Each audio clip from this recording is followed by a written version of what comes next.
Imagine a company so powerful it has its own army. Imagine a business model so ruthless it intentionally bankrupts an entire civilization just to fix a bookkeeping error.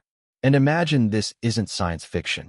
It is the true story of how your morning cup of tea once caused the collapse of the world's biggest empire. We are taught that wars are fought for land, or religion, or freedom.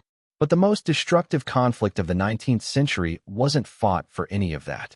It was fought for a product, a single, addictive commodity that one country forced another to buy at gunpoint. This is the story of how the British Empire executed the largest corporate heist in human history, draining a superpower of its wealth and replacing it with smoke. And it all started because the British really liked leaves. To understand this disaster, you have to look at the scoreboard in the year 1800. In the red corner, you have Britain, a rising industrial powerhouse with a massive problem. They are obsessed with Chinese luxury goods, silk, porcelain, and above all, tea. But in the blue corner, you have the Qing dynasty, and they are untouchable. China is the economic center of the world. They have the tech, the resources, and the population. And most importantly, they have zero interest in anything Britain is selling. British merchants would show up with wool coats and clocks, and the Chinese merchants would politely say, "No thanks, we're good." This created a massive trade imbalance. Britain was buying millions of pounds of tea, but they had to pay for it in silver. The result? Britain was hemorrhaging money. Their national treasury was literally emptying out and flowing into China. The British Empire was facing a financial crisis. They needed a product that China had to buy, something that would force the silver to flow back. They didn't have a better textile. They didn't have a better spice. But they did have a colony in India.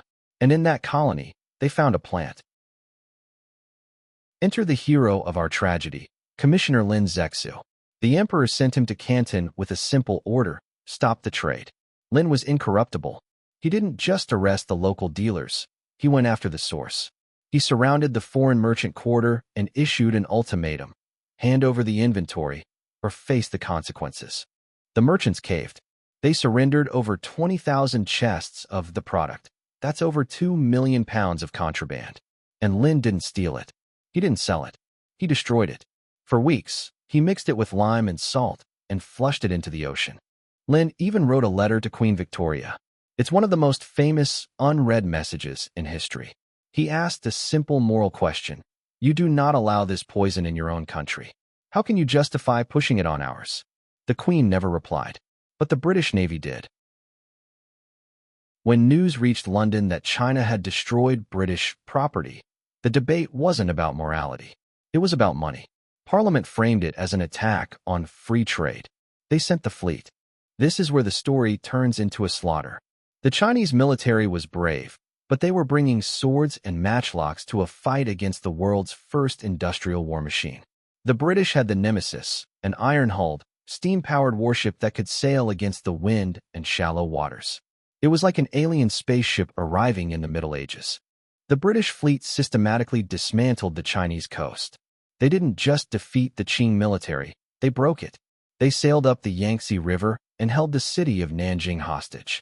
China had no choice. They surrendered. The peace treaty was even worse than the war. The Treaty of Nanjing didn't just end the conflict. It rewrote the rules of the world. China had to pay for the war and the destroyed contraband. They had to open more ports to British trade. They had to hand over a little island called Hong Kong. And the trade? It continued. In fact, it exploded. A few years later, Britain and France came back for round two, burning the emperor's summer palace to the ground, a cultural atrocity comparable to burning the Louvre. This kicked off what China calls the century of humiliation. For the next 100 years, the once untouchable empire was carved up, exploited, and destabilized. The dynasty eventually collapsed, leading to decades of chaos that shaped the modern world we live in today. History is often written by the victors, but the receipts don't lie. This wasn't a war of glory. It was a war of greed. A reminder that when profit becomes the only metric of success, morality is the first casualty. If you think this kind of economic warfare is a thing of the past, look around. The products change, but the tactics? They stay the same. Thanks for watching. If you want to know more about other specific geopolitical event, leave a comment. And don't forget to subscribe.